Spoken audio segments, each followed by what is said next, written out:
Hey y'all, it's your girl, Real Talk Tina, and I talk about real relationships, real estate, and real travel.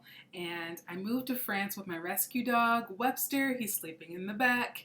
But today I want to talk about why men marry bitches.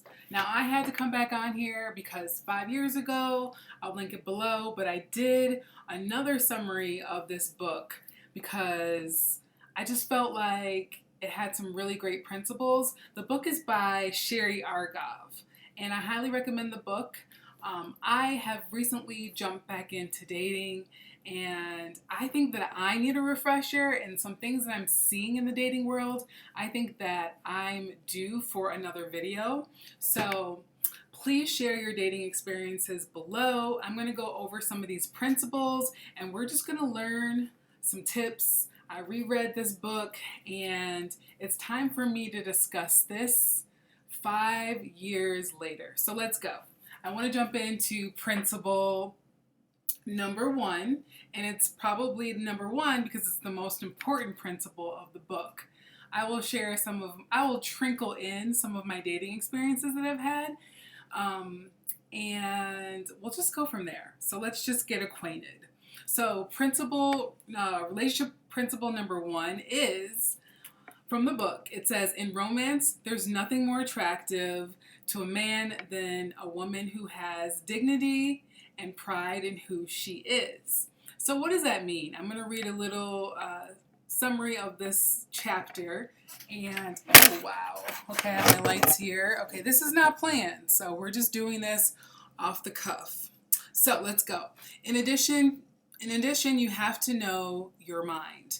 So the more you focus on elevating yourself, the more he will work to be at the top of your priority list. What does that mean? He considers you a long-term prospect when you've added the key ingredient, which is respect. And respect is the glue that holds everything together. So for example, here's a story that she goes over in the book. I'm just going to read a little summary of it. So Kara is a perfect example of why smart, confident women come up on top. Very early, her fiance tried to give her his 2 cents about how she should dress. Hold up. So Sherry continues to say this Kara was leaving for work for a meeting, and her fiance told her to wear a dress instead of her pantsuit she had on. Then he told her she was wearing too much makeup. What the nice girl would have done is run out and buy a new wardrobe. But Kara playfully put him in check. She said, "Listen here, Versace. This outfit has always been fine, and I haven't had any complaints about my makeup either. But if you'd like to, I'll let you know when I'm wearing this in advance. That way, if you don't want to see me in it, you don't have to come over." Dang! See, I love that. I will very early on, I would say this had to be over 12 years ago. I was visiting my boyfriend's family for Thanksgiving, and it was the first time that I met his family, and I had on this like cute, what I thought was cute polka dot dress, and I asked him how he liked it. He's like, polka dots aren't really my thing. And in my young age and being inexperienced at that time, I went and changed into another dress immediately that didn't have polka dots on it. So this is a perfect example of like what you should do. Like, I should have wore the polka dots and said, well, you're going to learn to like it, and not like changed.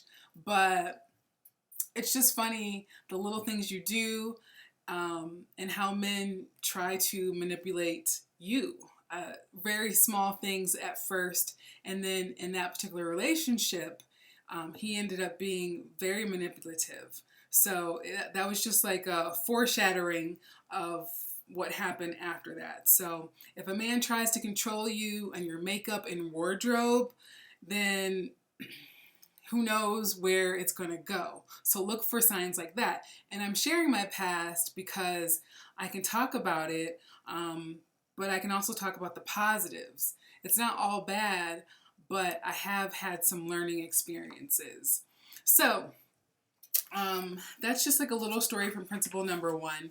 I'll jump to principle number 2, and I definitely want you guys to like and follow and share your dating stories below so that we can build a community. I have a Facebook group on how to heal from heartbreak. I wrote a book called Last to Let Go, A Guide to Healing Heartbreak, and I'll link that below as well. I'd love for you to check it out, follow, support, and definitely, add your comments below, because this is something where I want to help women heal and be confident. And also, like, if we all stand together, then the men can't really like run over us or think that they can give us the bare minimum. And then they're forced to like upgrade and act like gentlemen because they know they can't get away with it with another woman. They know that they can't get off easy because it's not the culture. I find some men try to reset the level on dating, like what's expected. Now it just seems like you're dating, and after 3 dates, you have to kiss him or you have to sleep with him, or it doesn't make sense. I don't even think like 90 days is enough time to know someone. And you don't know if they're like with other women, or you don't know if they've even been checked for STDs. Like 3 months is not that much time. It goes, I mean, it's January right now. Like November was literally yesterday. So November, December, January, that's 3 months. Like that's not enough time to know someone. And for sex to be expected, I think some men do think that it's not a soul tie. For me, I think sex is very spiritual, and to be honest, I'm gonna jump in really deep. But to be honest, I took many years to be celibate, and we all fall sometimes, and God is gonna forgive me for that. I went outside I just peeked outside just to see how the weather was, and I quickly jumped back inside. I'm inside, and like I don't know, I wasn't missing anything. Let's just say I wasn't missing anything. You know, I thought maybe, I don't know what I thought, but I didn't get anything out of it. Like it wasn't even worth it. Like I didn't set up myself correctly. And I'm sharing because like even though I know these tips, like sometimes we fall or we make bad decisions or we let our urges like get the best of us. But it doesn't mean that you can fall into a pattern and not get back up. Like no, like get back on. Like you can continue and have high standards. It doesn't mean if you mess up that you got to stay down there and that's what you expect. Like you have your high standards. I have my high standards. You should too. So let's go into principle number 2. Whew, that was a lot. Okay, we're going to say a prayer too. Okay, so relationship principle number 2. He marries the woman who won't lay down like linoleum. I can't say that really fast. The stuff on the floor, like not wood, but the fake stuff. So let me read what she says, a little bit of summary of it. This brings us to the definition of marrying a bitch, aka a bitch is not what you think. A bitch is aka a strong, spirited woman who can stand up for herself.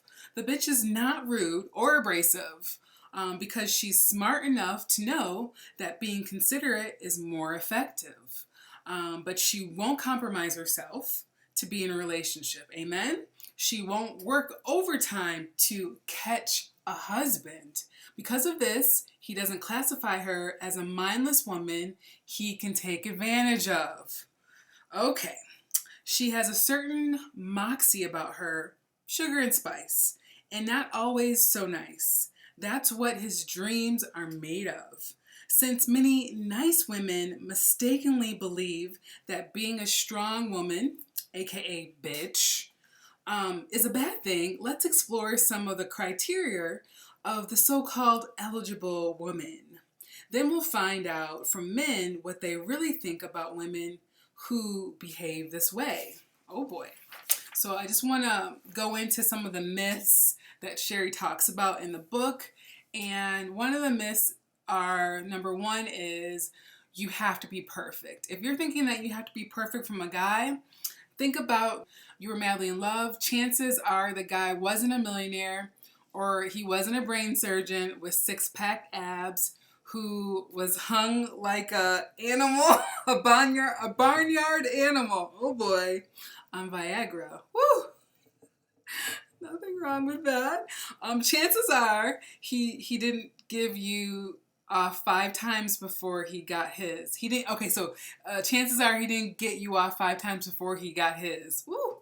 Okay, but there was something about this guy. He had a couple of features that did it for you, and a certain magic that made you tingle.